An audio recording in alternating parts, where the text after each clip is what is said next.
all these weird rotations happening around it, and they're all going in these different directions.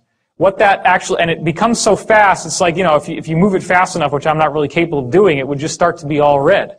You get a perfectly formulated shield around the gland.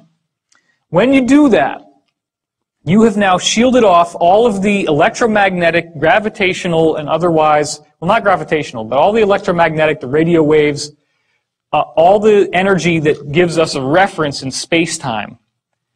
That opens up the door to time-space, just like when you shoot that little carbon-60 molecule, the little buckyball, at the slit, and it pops inside out and it turns into a wave as it goes through. Well, there are little molecules inside this water called microclusters. And those molecules can flip over, and that's the gateway that allows you to see into time-space. So darkness activates electromagnetic activity. It feels like a pressure, a buzz, or a tone or acceleration inside your head. Has anybody here not had that experience? Okay, no hands have gone up. When you'll hear sometimes it's almost like there's a gong, or you feel like a pressure in your head. That's now some people just call that Kundalini activation. But what's actually happening is that sometimes spontaneously, even during the day, your pineal gland just kicks up. It's like a car engine, and it suddenly gets going, and you feel this sort of explosive energy shooting up into your head. This is actually this mechanism, this machinery of electromagnetic charge, zooming around, doing all these different things to shield off the water inside to give you access. So if that ever happens, if you get that tone in your ears, just try to tune into the meditative state and get really clear and figure out what's the message of that moment. A lot of times it'll be that whatever happened right before you get the tone is something really important for your spiritual evolution. So you want also seem like an excruciating headache? It can. Headaches can happen, but that's when there's a blockage. That's when there's something in yourself that's not allowing this to fully open. And that, at that level, deals with not being able to see yourself as a sacred being, seeing yourself as unholy, seeing yourself as impure. So it really does boil down to self-acceptance. When you're fully aware and self-accepting, you can fully open your pineal gland. And that requires a great deal of work, which is what we're getting into later in this talk. So the water becomes your conduit to time-space, the parallel reality, and then your interior retina in your third eye, because you actually do have three, records the visual images. That's what all the ancient cultures painted the bindi on their forehead for. DMT seems to accelerate the activity. LSD and other psychedelics force the pineal to release DMT. It's potentially dangerous, so I'm not recommending you go out and start tripping because your pineal can get stuck on even when you're awake. And that's the actual nature of schizophrenia, delusions, and waking hallucinations. There have been multiple studies that have been done proving that shamanic visionary experiences and schizophrenic hallucinatory experiences are almost identical. What the ancient shamans have happen to them is just about the same as what happens to schizos. It's just that the schizo is cracked. The walnut is cracked, as I call it, or the acorn, or the pine cone, right? If you have some of that electrical activity that doesn't know when to shut off, which could be also the melatonin, right? When the melatonin kicks out, it's telling you to go to sleep. That's what starts to fire up this engine. It's only when the DMT kicks out a little bit that the engine goes into full steam. But that's usually only after you fall asleep. But as you start to fall asleep, the melatonin starts to rev up the engine.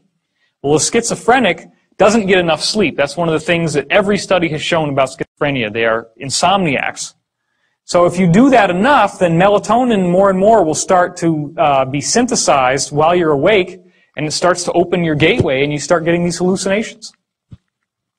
So DMT is what's cracking that protection of keeping it electromagnetically dormant while you're awake. So it does very much look like the pineal gland is a natural hypergate. Now, here's another interesting thing. A colleague of mine discovered that the eardrum inside the ear is tilted on a weird angle. That's not straight up and down like you'd think it would be, or that you normally would imagine. It's tilted, and it actually tilts forward like this. So the eardrums look like this inside your head. Okay?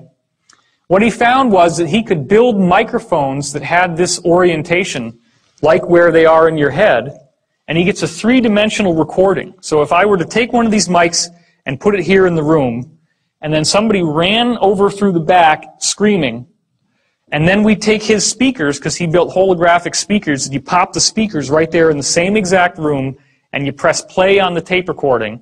You're going to hear that person running behind the room as if they were there. You get a holographic sound. Now, it makes sense, right? If light can be holographic, light is a vibration, why couldn't you do exactly the same thing with sound? This is how it's done. It's done by reverse engineering the way your ears already work. Because the human ear has a better three-dimensional tracking system than any other creature.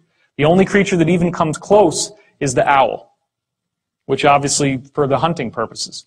So we have a very unique hyperdimensional mechanism, and he actually also found that these lobes of the inner ear here are corresponding in the geometric angles to the Great Pyramid, the angles and slope of the Great Pyramid. So this is what happens. They're coplanar with a tetrahedron inside your head, the point of which comes out through the third eye center. And of course, the third eye is at the geometric center of this. So when you're going into the pineal gland, when you're falling asleep, you're going to lie down. You're going to tilt your head like this. Which way is the tetrahedron pointing now? Which way is the triangle going to be? Like this, right? And your eye is in the center. So doesn't that look a lot like this? So this is the secret, okay? There is a secret that has been kept right in front of our eyes. Nobody understands it. And again, as I said yesterday, I'm actually releasing this information for the first time. No one has ever made this public before. This is from deep in the Black Ops stuff. And I only was able to put the whole thing together from 7 different witness testimonies that all correlated independently of each other. That's how I found out that it's from the pineal gland. I'm not sure that they would want anybody to know this. So I am taking a risk at revealing this, but that's why I did it publicly first. Because this is what's happening. This is why this matters, okay? Could we reverse engineer the pineal gland? We have a basic system here. We have water that flips inside out. This allows you to see over into this other realm that we already know exists because we can prove in quantum physics that a particle turns into a wave and the wave is spaced out in time. Or has it already been done? Has it already been done? In fact, we have to ask ourselves, what are the needs? We need a barrel-shaped or pine cone-shaped container holding water, and it would have to be a special water.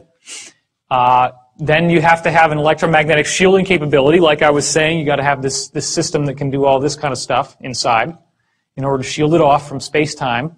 You have to be able to fine-tune the fields because, as it turns out, how these little vibrations run has everything to do with where it goes.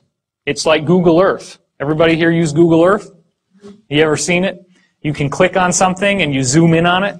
Well, that's what the fine-tuning of these fields does for you. It actually is like coordinates, latitude, longitude, and time. Then you need some kind of method to pick up the visual images. Now, normally in the pineal gland, you do it with the retinal tissue, but you don't have a retina when you're dealing with a machine, so what do? Well, what does a television use? It uses a cathode ray, right? It's a little thing that shoots onto this surface, and the electrons strike the surface, and they glow.